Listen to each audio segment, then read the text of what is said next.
गुरुर्ब्रह्मा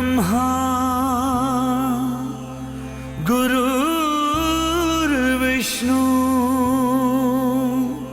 गुरुर्देवो महेश्वर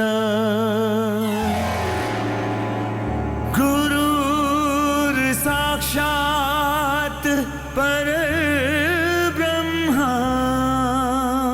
तस्मै श्री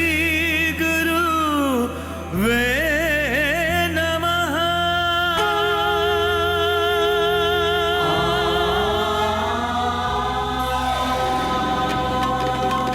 सद्गुरु ही उद्धार करेंगे, सद्गुरु ही उद्धार करेंगे, सद्गुरु ही उद्धार करेंगे।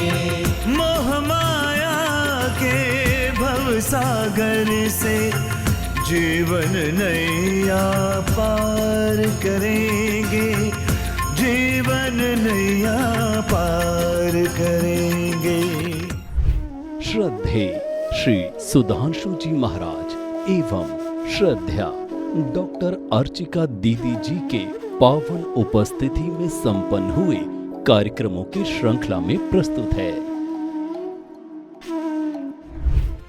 नव वर्ष कार्यक्रम 1 जनवरी 2026 को दिल्ली स्थित आनंद धाम आश्रम में परम पूज्य सद्गुरुदेव श्री सुधांशु जी महाराज एवं डॉक्टर अर्चिका दीदी जी के पावन उपस्थिति में नव वर्ष एवं उत्तरायण पर्व बड़े ही हर्षोल्लास के साथ मनाया गया, जिसकी शुरुआत नव प्रभात यज्ञ से हुई।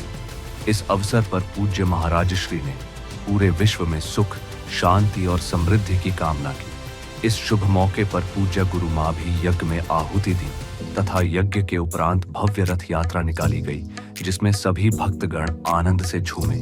इस रथ यात्रा में गुरुवर एवं दीदी जी विराजमान हुए। भक्तों ने नाचते झूमते हुए इस यात्रा का आनंद लिया। यात्रा के पश्चात पशुपतिनाथ के प्रांगण में गुरुवर ने भक्तों को जाप करवाया। उपरोक्त उत्सव संपन्न होने के उपरांत मंचीय कार्यक्रम में गुरुकुल के छात्र द्वारा कविता प्रस्तुति से शुरुआत हुई। मंच पर आने के उपरांत दीदी जीव गुरुदेव का स्वागत किया गया।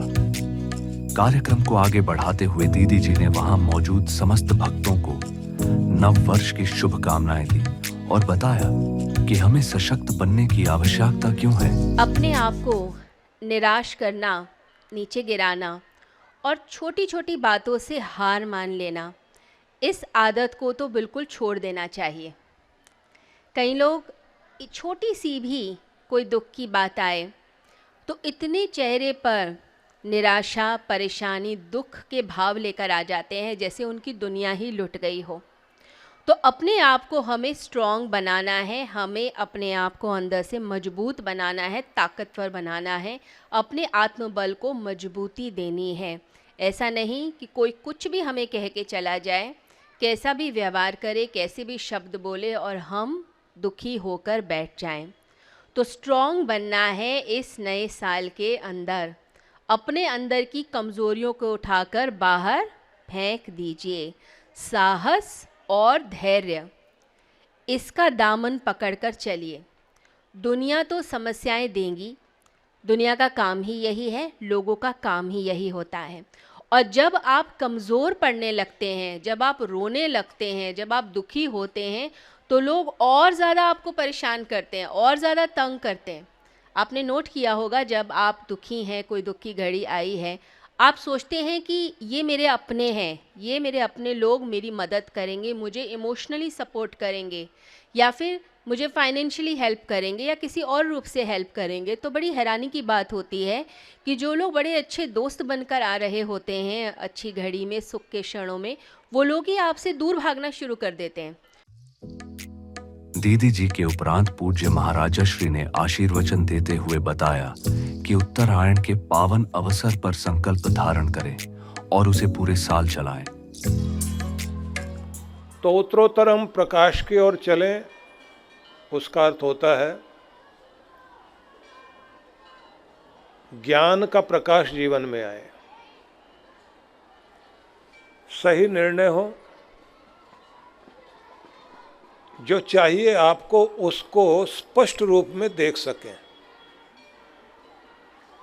भ्रम आपके जीवन का संदेह, भ्रम, डाउट वो खत्म हो। जैसे सूरज निकलता है तो अनेक रास्ते एक साथ दिखाई देने लगते हैं और अंधेरा हो जाए तो सारे रास्ते खो जाते हैं। बिल्कुल इसी प्रकार से ये ध्यान रखना, जैसे आपके जीवन में विवेक जागता है, समझदारी जागती है, ज्ञान बढ़ता है, तो आपके जीवन में रास्ते भी स्पष्ट होते हैं। अज्ञानता में, भ्रम में आपको अपने जीवन का मार्ग ही नहीं मिलता कि किधर जाऊं, किधर नहीं, क्या करूं, क्या नहीं, क्या खाऊं, क्या नहीं खाऊं, किन से मिलना चाहिए, किन से नहीं मिलना चाहिए, अपना कौन, पराया कौन, ये सब भ्रम की स्थिति रहती है। विवेक जागे, प्रकाश आए जीवन में, समझदारी आए, तो दुनिया का असलियत, यथार्थ रूप समझ में आता है। और हम अधिकांश जीवन अपना गलतफहमी में, भ्रम में, संदेह में बिताते हैं। तो इसलिए आज से उत्तरायण के 14 दिन जब मकर संक्रांति आएगी, तो मकर संक्रांति को एक क्रांतिकारी कदम माना जाता है, क्योंकि उस दिन मकर राशि में सूर्य का प्रवेश होता है और इन दिनों तिल तिल करके दिन बढ़ते हैं। इसलिए तिल को, तेल को, तूल को, इनको महत्व दिया जाता है। तूल से तलाई, रजाई, कंबल, तेल का मर्दन करना, तेल की मालिश करना, तिल को खाना, तिल का दान करना, ये सब इन्हीं दिनों में चलता है। दान पुण्य करना, सेवा के कार्य करना। तो उत्तरायण में आप नए संकल्पों के साथ में अपनी जिंदगी को कीमती बनाते हैं। तो ये जो 15 दिन आज से शुरू होंगे, हर दिन का एक नया संकल्प आप अपने जीवन में धारण करिए और संकल्प इस तरह से हों जिसको आप पूरे साल चला सकें। जैसे आपने एक संकल्प लिया कि मैंने अपने आरोग्य पर काम करना है, अपनी हेल्थ पर काम करना है, तो क्या खाना है और क्या डाइट चार्ट होना चाहिए, ये अभी से आप तय करेंगे। तय करेंगे, नींद आपको पूरी मिले। निर्णय करेंगे कि व्यायाम, प्राणायाम, एक्सरसाइज, सैर वगैरह उस पर आप ध्यान देंगे। और किसी भी प्रकार का ऐसा तनाव नहीं लेंगे कि आपको चिंताएं दीमक की तरह, निराशा आपको खटमल जोक की तरह आपका खून ना पिए, क्योंकि आप हैं तो दुनिया है आपके लिए। जब आप ही नहीं है तो फिर आपके लिए दुनिया क्या है। आंख बंद होते ही तो आपका कमाया हुआ सारा पराया हो जाएगा, बड़ी बेदर्दी के साथ खर्च किया जाएगा। आंख बंद होते हुए जो कुछ छूट जाएगा पीछे, दूसरे लोग उसको संभाल पाएंगे, नहीं संभाल पाएंगे। आंख बंद होते ही जहाँ नेम प्लेट लगी थी ना, साहब यहाँ रहते हैं, वो नेम प्लेट बदली, दूसरे साहब की लगेगी वहाँ पर। आप कहेंगे मेरे बच्चों की लगेगी, बच्चे कितना संभाल पाएंगे ये नहीं हम कह सकते, लेकिन आप तो गए ना। तो जब तक आप हैं, सब कुछ आपके पास जो भी है, वो सारी चीजें आपकी जिंदगी के लिए थी। उन सब का उपयोग कीजिए। जिंदगी चीजों के लिए बर्बाद करते हुए खत्म ना करिए। चीजें इकट्ठी करने में, संग्रह करने में मधुमक्खियां शायद इकट्ठा करती रह गई और दूसरा कोई तोड़ के ले गया। बंदर नाचता रह गया और पैसे लेकर उसके कोई दूसरा भाग गया। तो बहुत लोग बंदर बनकर नाचते रह जाते हैं, उनके पैसे दूसरे लेकर जाते हैं और उनकी जिंदगी खत्म हो जाती है। तो समझ में आया कि आपकी जिंदगी बहुत कीमती है, और जब तक आप हैं तो आपके हाथ पांव ठीक से चलें। इसलिए दुनिया को समय दीजिए, लेकिन पहले स्वयं को समय दीजिए। दुनिया का स्वागत सम्मान कीजिए, खिलाइए पिलाइए, लेकिन पहले खुद को अच्छा खिलाइए। दुनिया के आराम का ध्यान रखिए, लेकिन पहले अपने आराम का ध्यान रखिए। दुनिया खुश रहे इसका ध्यान रखते हैं आप, पहले खुद खुश रह सकें इसका ध्यान कीजिए, इसका संकल्प कर लो मन ही मन। कार्यक्रम के अंत में महाराज जी व दीदी जी के साथ अधिकारी गणों ने कैलाश सिद्ध शिखर पर शिव महाआरती करके कार्यक्रम को समापन किया गया। पूर्णिमा दर्शन 3 जनवरी 2026 को आनंद धाम आश्रम में परम पूज्य सद्गुरुदेव एवं डॉक्टर अर्चिका दीदी जी के पावन सान्निध्य में पूर्णिमा दर्शन कार्यक्रम का आयोजन किया गया, जिसकी शुरुआत भजनों से की गई।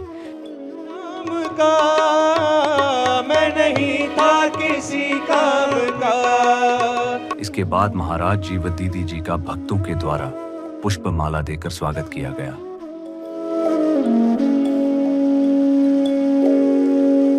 दीदी जी ने भक्तों को पूर्णिमा की शुभकामनाएं दी।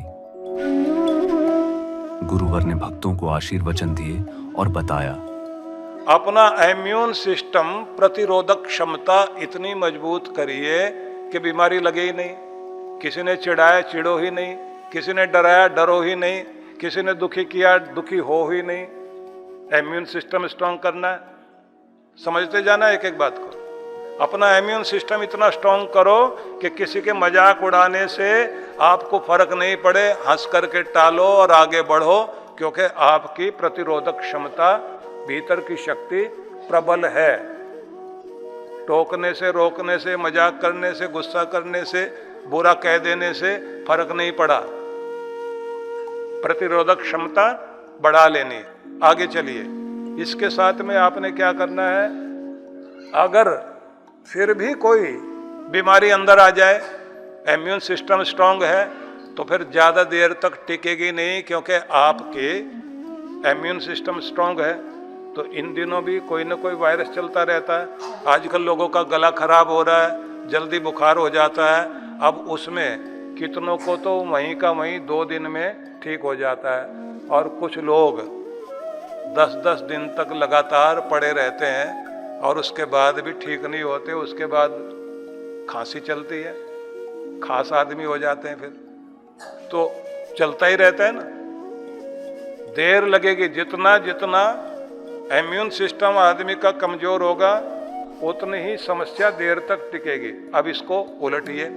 अगर आपके भीतर आपकी जीवनी शक्ति प्रबल है, आपकी तप शक्ति है, आपके जीने का अंदाज ठीक है, आपके भीतर समझदारी अधिक है, ये सब हो गया प्रतिरोधक क्षमता जो आप भीतर विकसित करेंगे। हंस देते हैं, सह लेते हैं, छोड़ देते हैं, भूल जाते हैं, माफ कर देते हैं, और आप देखते हैं कि इन छोटी छोटी बातों से तिल को ताड़ बना लेना वो मेरी आदत नहीं है। पहाड़ को भी तिल बना लेने की मेरी आदत है। बड़ी बात को भी छोटी बना देना, हंसकर टाल देना मेरी आदत है। इससे क्या होता है, आपका इम्यून सिस्टम भीतर का स्ट्रांग होता है। समस्या आई भी सही, टकराई, थोड़ी देर के लिए आपको उदास किया, उसके बाद में आप बच्चों की तरह जैसे थोड़ी देर के लिए उदास हुए, बच्चे फिर खेलने लग जाते हैं, बस वैसे ही आप भी स्ट्रांग बन जाते हैं। इसकी जरूरत है। समझ में आया? इसको पकड़ना है। गुरुदेव की आरती कर कार्यक्रम का समापन किया गया। नागपुर कार्यक्रम 7 से 11 जनवरी को महाराष्ट्र के नागपुर में परम पूज्य सद्गुरुदेव श्री सुधांशु जी महाराज के पावन सानिध्य में 5 दिवसीय विराट भक्ति सत्संग कार्यक्रम का आयोजन किया गया। कार्यक्रम की शुरुआत दीप प्रज्वलन एवं व्यास पूजन से किया गया। इसके बाद भक्तों ने गुरुवर को पुष्प माला भेंट कर उनसे आशीर्वाद लिया।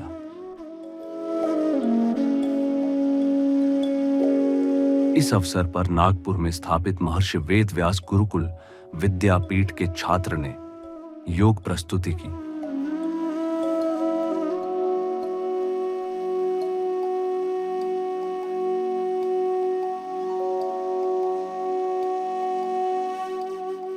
भक्तों को आशीर्वचन देते हुए महाराज जी ने बताया कि दुनिया में तोड़ने का नहीं, जोड़ने का काम करो, क्योंकि दुनिया में जोड़ने वालों का ही नाम होता है। गुरु जो विधि दे उस विधि के अनुसार अगर आप करने वाले बन जाएं तो बहुत कृपा होती है।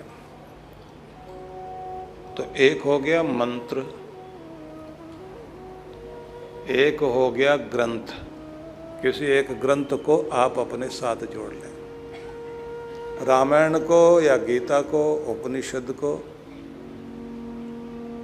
या कोई अन्य ग्रंथ ले लें आप। गीता से आप जुड़ जाएं, हर दिन एक श्लोक पढ़ लीजिए, उसका अर्थ पढ़ लीजिए, उसको फिर चिंतन करें सारा दिन। जैसे कल आपको श्लोक सुनाया था ना, तो कोई भी एक श्लोक पर आपका ध्यान जाए। प्रसादे सर्व दुखानाम हानिरस्योपजायते, तो भगवान का संदेश आपने गीता में पढ़ा कि जब व्यक्ति के जीवन में प्रसाद भाव आ जाता है प्रभु की कृपा से, तो फिर हर जगह व्यक्ति प्रसन्नता को अनुभव करता है। जहां गया वहां से क्या ग्रहण करने वाली चीज है, मतलब पूरे बगीचे में कहाँ कांटे हैं, कहाँ कबाड़, कहाँ गलत चीज है, उस पर नजर नहीं। कितने सुंदर फूल खिले हुए, कितनी सुंदर हरियाली है, कैसा सुंदर वातावरण है, कैसी चिड़ियाँ चहक रही हैं, कैसे सुंदर सूरज की किरणें जुरमुट से आकर के वातावरण को सुवासित कर रही हैं, उस सब को देखते हुए आनंदित होना। किसी व्यक्ति के अंदर के गुण महसूस करना। हर जगह हम जहाँ जाते हैं वहाँ की निंदा चुगली साथ लेके आते हैं, इसमें ये नहीं है, उसमें वो नहीं है, ये फलाना नहीं है, इसमें ये आदमी, इसमें ये कमियां हैं। ये सब नहीं है। उस आदमी की क्या क्या खासियत है, उससे क्या क्या सीखा जा सकता है, क्योंकि उसके कूड़े से आपका क्या लेना देना भाई। तो गुण ग्राहक बनना, हर जगह के कूड़े से आपका क्या लेना देना। आप कूड़ा उठाने वाले आदमी तो है नहीं तो फिर उसी विभाग में आप अपने एंट्री करा लेना। अगर कूड़े वाले विभाग में ही अपनी एंट्री करानी है तो फिर वहीं चले जाइए, एप्लीकेशन दे दें कि हम लोग वही हैं, हम वहाँ काम करते हैं। हालांकि वो लोग जो हैं वो बेचारे फिर भी बहुत महत्वपूर्ण लोग हैं सफाई करने। इसलिए महत्वपूर्ण है कि गंदगी आप करते हैं और आपकी गंदगी को जैसे माँ साफ करती है ऐसे वो साफ करके आपको शुद्ध करते हैं, आपका वातावरण ठीक करते हैं। लेकिन हम लोग तो गंदगी बिखेरने वाले लोग हैं। हर जगह हर आदमी की कमियां ढूंढी और फिर उसके बाद उसका प्रचार करेंगे। प्रसारण विभाग भी तो हमारे पास है ना, उस आदमी में तो ये लियाकत नहीं है, उसमें ये गुण नहीं है, उसका तो आव भगत नहीं है, उसका तो बोलने का तरीका ठीक नहीं। दिमाग में भी रखेंगे, फिर प्रचार भी करते हैं उसका। दुर्गंध लेकर आए और फिर जो है एग्जॉस्ट फैन लगा करके दूसरे के घर में दुर्गंध फेंके। तो गुण ग्राहक बनिए। शहद की मक्खी बनना अच्छा, दुर्गंध पर बैठने वाली मक्खी नहीं। दुनिया में उसी का तो सम्मान होता है जिसका काम जोड़ने का होता है, काटने का नहीं। कार्यक्रम के अंतिम दिवस मंडल के द्वारा नागरिक अभिनंदन किया गया। आरती कर कार्यक्रम का समापन किया गया। इस कार्यक्रम के दौरान केंद्रीय सड़क परिवहन एवं राजमार्ग मंत्री श्री नितिन गडकरी जी एवं भारत सरकार के पूर्व मानव संसाधन विकास मंत्री डॉक्टर रमेश पोखरियाल निशंक से गुरुदेव की सुखद भेंट मुलाकात हुई। दिल्ली सरकार के स्वास्थ्य एवं परिवार कल्याण मंत्री डॉक्टर पंकज कुमार सिंह ने मिशन मुख्यालय आनंद धाम आश्रम में आकर मिशन के कल्पना पुरुष पूज्य आचार्य श्री सुधांशु जी महाराज से भेंट वार्ता की। पहली बार आश्रम आगमन पर पूज्य महाराज श्री ने उनका स्वागत एवं अभिनंदन किया तथा दिल्ली को स्वच्छ एवं सुंदर बनाने पर गहन विचार विमर्श हुआ। उल्लासनगर कार्यक्रम गुरु कृपा के 25 वर्ष पूर्ण होने के उपलक्ष्य में 16 से 19 जनवरी को चैतन्य भक्ति सत्संग महोत्सव का आयोजन परम पूज्य सद्गुरुदेव श्री सुधांशु जी महाराज एवं डॉक्टर अर्चिका दीदी के पावन सानिध्य में किया गया। कार्यक्रम की शुरुआत गुरुदेव के भव्य स्वागत से हुई। इसके बाद दीप प्रज्वलन एवं व्यास पूजन किया गया। कार्यक्रम के दूसरे दिन विश्व जागृति मिशन उल्लासनगर मंडल द्वारा आयोजित संत समागम में शहर के कई संतों ने सत्संग में शिरकत की और मिशन के द्वारा किए जा रहे कार्यों की सराहना करते हुए सनातन संस्कृति को बचाने में साथ चलने के लिए संकल्पित हुए। कार्यक्रम के अंतिम दिन डॉक्टर अर्चिका दीदी जी का मंडल के अधिकारियों ने स्वागत एवं अभिनंदन किया। दीदी जी के स्वागत के पश्चात दीदी जी ने भक्तों को बताया कि अपने बारे में जानने की कोशिश कीजिए कि वो अच्छा है या वो बुरा है, क्योंकि वो जानता है कि मैं कितना अच्छा हूँ। समझे? तो अपने बारे में जानिए, अपने आप को समझिए। इसी को भगवान श्री कृष्ण गीता में स्वाध्याय यज्ञ कहते हैं, यानी स्व अध्ययन, स्व का अध्ययन करना, स्वाध्याय, अपने बारे में जानने का प्रयास करना कि मैं हूं कौन वास्तविकता में। किसी और के ऊपर डिपेंडेंसी नहीं है कि वो मुझे बता रहा है कि मैं अच्छा या मैं बुरा, मैं ऊंचा या मैं नीचा, मेरी औकात क्या है, मेरी वैल्यू क्या है, दूसरा नहीं बता रहा। नहीं तो आप अगर अपने बारे में नहीं जानेंगे तो रोज आप परेशान रहेंगे। जो व्यक्ति ज़्यादा परेशान रहता है, जल्दी डिप्रेस हो जाता है, या कहते हैं मैं बहुत टची हूँ, मैं बहुत सेंसिटिव हूँ, मुझे तो ना बड़ा जल्दी बुरा लग जाता है, मेरा जो है दिल बड़ा दुखता है, इसका मतलब है आपने अपने आप को जाना ही नहीं। अगर आपको पता है आप कौन हैं, तो कोई कुछ भी आपके बारे में बोले, आपको तो पता है ना मैं अच्छा हूँ, आप तो जानते हो ना कि मेरी सच्चाई क्या है। किसी और के कहने से कि आप भिखारी हो, क्या आप भिखारी हो जाएंगे?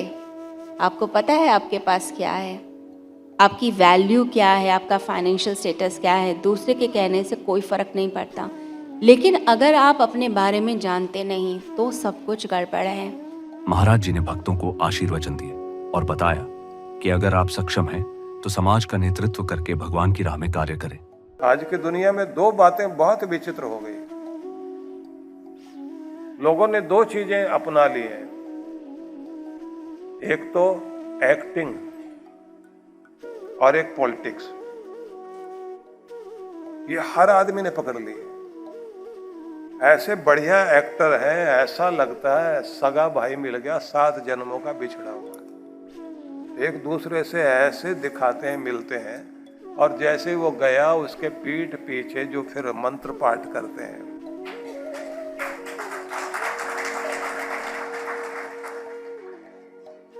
समझ में आ गया आपको? तो इससे बढ़िया एक्टर कोई होगा? और कोई जगह ऐसी नहीं छोड़ी जहां पॉलिटिक्स ना करते हैं लोग। ऑफिस से लेकर के क्लब तक, समाज के हर कोने तक, हर जगह अपना अपना गुट बना रखा, पॉलिटिक्स करते हैं। घरों के अंदर भी यही। और इस पॉलिटिक्स ने, इस नकली पने ने सब कुछ छीन लिया हमारा। भगवान ये कहते हैं कि तुम्हारे पास धन है, भूमि है, वस्त्र है, स्वर्ण है, भवन है, शक्ति है, सामर्थ्य है, पावर है, जो भी है, इसका आनंद लो भी सही, आनंद इससे फैलाओ भी सही। और जो भी कुछ है तुम्हारे पास, उसके माध्यम से अपने परमात्मा की पूजा करने वाले बन जाओ, उसको प्रसन्न करने वाले बन जाओ। तुम्हारा धन भी तुम्हें धन्य कर दे, तुम्हारा धन भी परमात्मा तक जा सके, उसके चरणों तक पहुंच सके। मतलब भगवान को प्रसन्न करने का तरीका ढूंढ सको। तरीका क्या होता है? तरीका होता है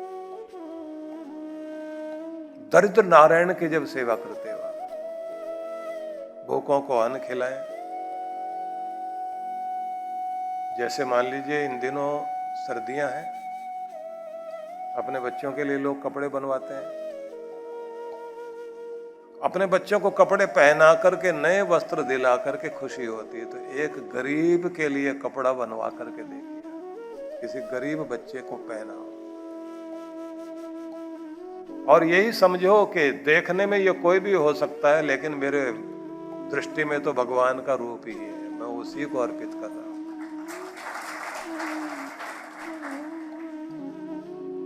तो जब आप मानव हित के लिए कुछ भी कार्य करते हैं, वो एक यज्ञ है। केवल यही संपदा नहीं है आपकी, मानसिक संपदा, बौद्धिक संपदा, आपकी कला, आपका कौशल, आपकी स्किल, आपका ज्ञान, जिसके माध्यम से आप आगे बढ़े हैं, उसको भी दूसरों को देख करके, सिखा करके आगे बढ़ाइए। समाज में कहीं काम करने का मौका मिलता है ना, तो वहां आप नेतृत्व कर रहे हैं, आपके अंदर लीडरशिप क्वालिटी है, तो अपने नीचे 5 लीडर तैयार करने चाहिए हर आदमी को। अपने परिवार में भी ये कोशिश करो कि आपके नीचे उतने ही अच्छे लोग तैयार हो जाए। तो जब आप अपनी स्किल के द्वारा दूसरों को ऊंचा उठाते हैं, तो ये समझ लीजिए कि ये साधारण कार्य नहीं है। भगवान को प्रसन्न करने के अनेक अनेक तरीके लोग ढूंढते होंगे, लेकिन भगवान ये कहते हैं कि मुझे प्रसन्न करना चाहते हो तो तुम्हारा धन भी केवल मात्र तुम्हारे पेट भरने के लिए ही ना रह जाए। तुम अपना तो उद्धार करो, लेकिन साथ साथ में अपने धन को धन्य करने के लिए परमात्मा के चरणों में पुष्प की तरह अर्पण करने वाले भी बन जाओ। समाज सेवा भी करो, दुनिया को जो भी पीछे रह गए हैं उनका भला करके आप परमात्मा तक अपनी आहुति पहुंचाने वाले बन जाओ। ये एक बहुत बड़ा यज्ञ है। कार्यक्रम के समापन दिवस पर गुरु परिवार, पूज्य महाराज श्री पूज्या गुरु माँ एवं डॉक्टर अर्चिका दीदी को मंच पर स्वागत एवं अभिनंदन करते हुए उनके प्रति आभार व्यक्त करते हुए नागरिक अभिनंदन व आरती के साथ कार्यक्रम संपन्न हुआ। मुंबई कार्यक्रम 22 से 26 जनवरी 2026 को महाराष्ट्र के मुंबई में स्थित वरदान लोक आश्रम में परम पूज्य सद्गुरुदेव श्री सुधांशु जी महाराज एवं डॉक्टर अर्चिका दीदी जी के पावन सानिध्य में सनातन भक्ति सत्संग कार्यक्रम का आयोजन किया गया। कार्यक्रम की शुरुआत कलश यात्रा से हुई, जिसमें भारी संख्या में महिलाओं ने कलश यात्रा निकाली। गुरुवर्व दीदी जी ने रथ पर सवार होकर शोभा बढ़ाते हुए आनंद मंगल के साथ कार्यक्रम की शुरुआत हुई। इस अवसर पर दीप प्रज्वलन और व्यास पूजन के उपरांत भक्तों ने गुरुवर्व दीदी जी को पुष्पमाला भेंट कर उनसे आशीर्वाद लिया। दीदी जी ने भक्तों को आशीर्वचन दिए और बताया कि लोग ज्ञान तो ले लेते हैं पर ज्ञान का सदुपयोग नहीं करते। लोग क्या करते हैं, बाहर का ज्ञान ले लेते हैं, ऋषि मुनियों से भी जाकर ज्ञान ले लेते हैं, वह शास्त्रों से ज्ञान ले लेते हैं, बाहर का उधार का ज्ञान ले लेंगे और उस ज्ञान का उपयोग भी क्या करते हैं, उसका भी उपयोग इस चीज़ के लिए करते हैं कि मैं पैसे कमा लूँ, मुझे ज़िंदगी में ये चीज़ें मिल जाएं। तो ज्ञान मिल भी गया तो उस ज्ञान का किया क्या, किया वही जो अज्ञानता में कर रहे थे, जो बेहोशी में कर रहे थे। इसलिए कहा जाता है कि व्यक्ति अपने भीतर सबसे पहले ज्ञान की ऐसी ज्योति जगाए जिससे अंदर से उसका अंधकार दूर हो, अंदर से प्रकाश भीतर आए, प्रकाश का वो दिया जलाए। नहीं तो आप वही करते रहेंगे जो आप करते रहे हैं। गुरु के पास भी लोग जाते हैं तो वही विद्या सीखने की कोशिश करते हैं, फिर वो धन कमाएंगे और धन का उपयोग क्या करेंगे, धन का उपयोग फिर उन्हीं सब चीज़ों के लिए करते हैं जो चीज़ें नहीं करनी चाहिए। जो धनी हो गए, बहुत कुछ प्राप्त कर लिया, लेकिन अंत में किया क्या, सब गलत काम करने लगते हैं। इसलिए लोग कहते हैं कि जब पैसा आ जाता है ना तो व्यक्ति खराब हो जाता है। पैसा व्यक्ति को खराब नहीं करता, आपके अंदर वो सब चीज़ें छुपी हुई होती हैं, लेकिन समय आने पर फिर वो प्रकट होती हैं जब पैसा आ जाता है। तो जो कीमती है ज़िंदगी में, जो आपकी शांति है, सुकून है, प्रेम है, आनंद है, उसके ऊपर ध्यान दीजिए, ना कि बाहर की उन वस्तुओं पर जो चीज़ें जो आपको सिर्फ नरक की तरफ ले जाएंगी। तो कलेक्ट करना है, इकट्ठा करना है तो अपने आनंद और शांति को इकट्ठा कीजिए, ना कि बाहर की चीज़ों को इकट्ठा करने में अपनी ज़िंदगी को लगाएं। कार्यक्रम के दूसरे दिवस बड़ी संख्या में लोग रुद्राभिषेक किए तथा तीसरे दिवस में श्री वैभव लक्ष्मी महायज्ञ में शामिल हुए।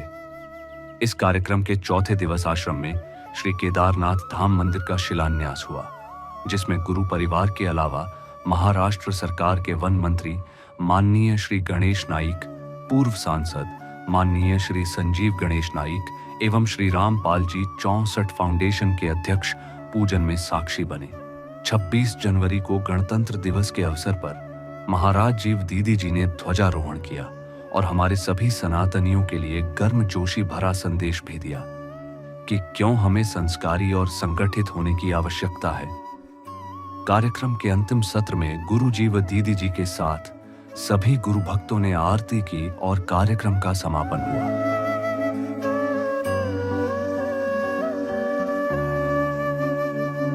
मुंबई प्रवास के दौरान एक दिवस सिद्ध विनायक मंदिर में गुरु परिवार ने जाकर दर्शन किया तथा भगवान गणेश जी से राष्ट्र में सुख सौभाग्य प्राप्त हो की कामना करते हुए गुरु परिवार का स्वागत एवं अभिनंदन मंदिर समिति ने किया। देहरादून कार्यक्रम 30 जनवरी 2026 को उत्तराखंड की राजधानी देहरादून में परम पूज्य सद्गुरुदेव श्री सुधांशु जी महाराज के पावन सानिध्य में एक दिवसीय आध्यात्मिक सत्संग कार्यक्रम का आयोजन किया गया, जहां मंडल के अधिकारियों के द्वारा उनका भव्य स्वागत अभिनंदन किया गया। महाराज जी ने भक्तों को आशीर्वचन देते हुए बताया कि आज के आधुनिक युग में संचार क्रांति के माध्यम से संस्कार क्रांति करने से ही हमारी सभ्यता सुरक्षित रह सकती है। आज की युवा पीढ़ी संस्कारवान होगी, तभी वह अपने सनातन संस्कारों को जीवित रख पाएगा। इसलिए सर्वप्रथम माता पिता को पहल करनी होगी, उसके पश्चात गुरु की शरण उसकी आध्यात्मिक यात्रा को सुदृढ़ करेगी। उन्होंने कहा कि विश्व जागृति मिशन ने 10 गुरुकुल और 108 संस्कार केंद्र अगले महाकुंभ से पहले खोलने का संकल्प लिया है। महाराज श्री के आगामी कार्यक्रम।